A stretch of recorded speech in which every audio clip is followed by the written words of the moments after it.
Hello everyone, আসসালামু আলাইকুম। Welcome to my YouTube channel the notebook. আজকে আপনাদের সাথে শেয়ার করব শীতের সন্ধ্যার সেরা রেসিপি। খুব সহজেই রেস্টুরেন্টের স্বাদে অন্থন এবং থাই স্যুপের রেসিপি। প্রথমে আমি অন্থনের ভিতরে পুরটা রেডি করে নেব।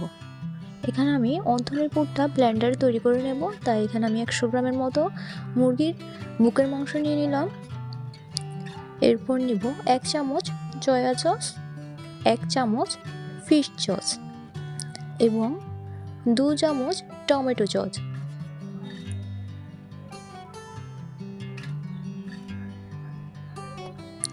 ধনিয়া পাতা ইউজ করবো আমি এখানে, আপনারা চাইলে স্কিপ করতে পারেন।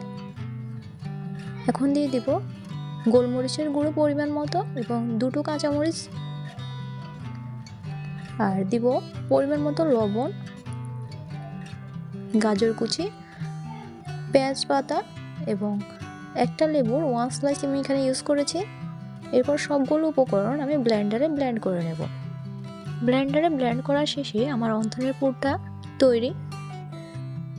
এখন আমি ব্লেন্ডারের জগ থেকে পুরগুলো বাটিতে নিয়ে নিলাম।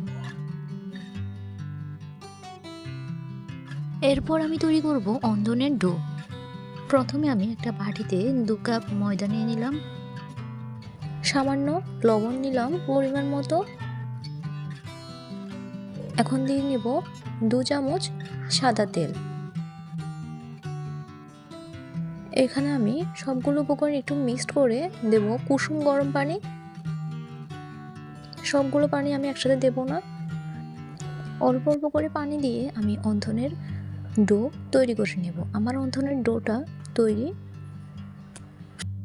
এখন আমি অন্থনগুলো তৈরি করে নেব। পুরো ভিডিওটি না টেনে দেখবেন, তাহলে আপনারা ঘরেই খুব সামান্য উপকরণ দিয়ে রেস্টুরেন্টের স্বাদে মজাদার অন্থন এবং থাই স্যুপ তৈরি করে নিতে পারবেন। প্রথমে আমি অন্থনের ডো দিয়ে একদম পাতলা করে একটা রুটি তৈরি করে নিলাম। এরপর স্ক্রিনে আমি যেভাবে দেখিয়েছি ঠিক একই প্রসেসিংয়ে আপনারা অন্থনগুলো তৈরি করে নেবেন। আমি রুটিটিকে এভাবে স্লাইস করে কেটে ছোট ছোট স্লাইসে একটু পুর দিয়ে অন্থনের শেপ দিয়ে অন্থনগুলো তৈরি করে নিয়েছি। ভিডিওটি না টেনে দেখবেন, তাহলে আপনারাও তৈরি করে নিতে পারবেন খুব সহজে অন্থন।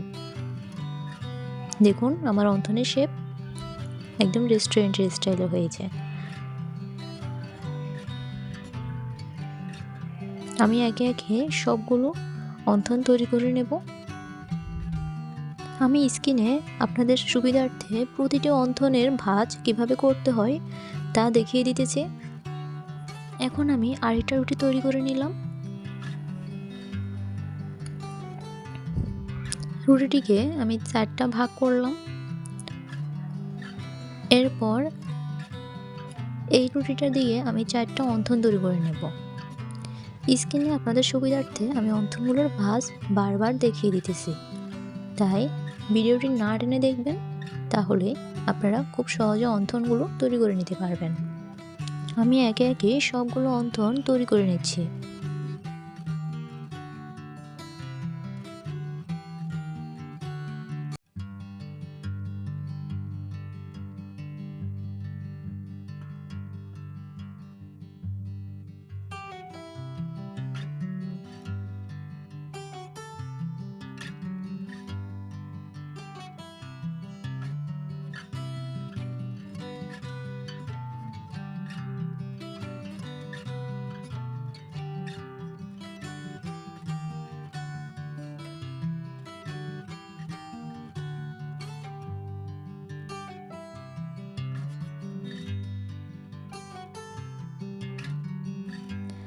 আমার সবগুলো অন্থন তৈরি করা শেষ। এখন আমি অন্থনগুলোকে প্লেটে সংরক্ষণ করব। আমার প্রায় 4 প্লেট অন্থন হয়েছে। এখন আমি তৈরি করব থাই স্যুপ। এখন আমি স্যুপ রান্না করার পাত্রে 2টো ডিমের কুসুম নিয়ে নিলাম, প্রায় 1 কাপ মুরগির বুকের মাংস নিয়ে নিলাম এবং প্রায় 9 থেকে 10টা আমি চিংড়ি মাছ নিলাম। এখন দিয়ে দিলাম গাজর কুচি এবং পেঁয়াজ পাতা কুচি। আমার কাছে থাই পাতা ছিল না, তাই আমি থাই পাতা দিতে পারি না। আপনাদের যদি থাই পাতা থাকে অবশ্যই থাই পাতা দেবেন। আমি দিয়ে দিলাম 2 চামচ কর্নফ্লাওয়ার, সামান্য গোলমরিচের গুঁড়ো এবং পরিমাণ মতো আমার এই কাপগুলোর 1 কাপ আমি টমেটো সস দিয়ে দিলাম, 1 চামচ ফিশ সস, 1 চামচ সয়া সস এবং আমি প্রায় 2 টেবিল চামচের মতো চিলি সস ইউজ করেছি এবং সামান্য লবণ দিলাম। এরপর আমি 1 স্লাইস লেবুর রস দিয়েছি। এখন আমি 4.5 কাপের মতো পানি দিয়ে দিলাম।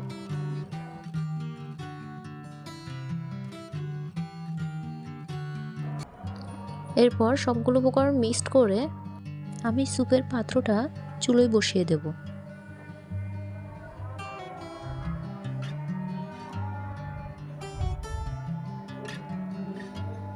এখন আমার স্যুপটা তৈরি হবে।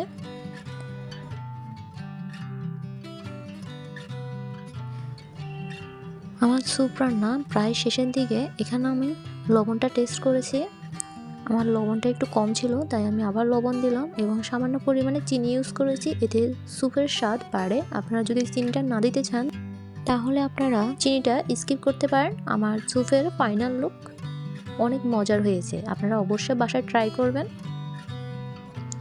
এই স্যুপটা ছোট বড় সবাই পছন্দ করবে। এখন আমি অন্থনগুলো ভেজে নেব। এর জন্য আমি কড়াইতে পরিমাণ মতো রান্না করার সাদা তেল নিয়ে নিলাম। আমি ডুবো তেলে অন্থনগুলো ভাজবো। প্রথমে আমার তেলটা গরম হয়ে আসলে আমি চুলার আঁচ মিডিয়াম করে অন্থনগুলো ভেজে নেব। আপনারা যদি এভাবে অন্থনগুলো তৈরি করেন তাহলে আপনাদের অন্থনগুলো মচমচে হবে এবং খেতেও অনেক মজার হবে।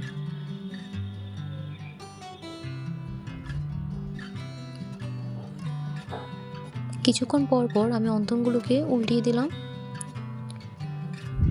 অন্থনগুলো মিডিয়াম আঁচে ভাজতে হবে। আমার সবগুলো অন্থন তৈরি করা হয়ে গিয়েছে। আমি এবার অন্থনগুলোকে স্যুপের সাথে পরিবেশন করব। দেখুন আমার অন্থন এবং থাই স্যুপের ফাইনাল লুক। আমার পরিবারের সদস্যদের কাছে এই থাই স্যুপ এবং অন্থন খুব ভালো লেগেছে। মুচমুচে অন্থন এবং থাই স্যুপ রেস্টুরেন্টের স্বাদে অসাধারণ।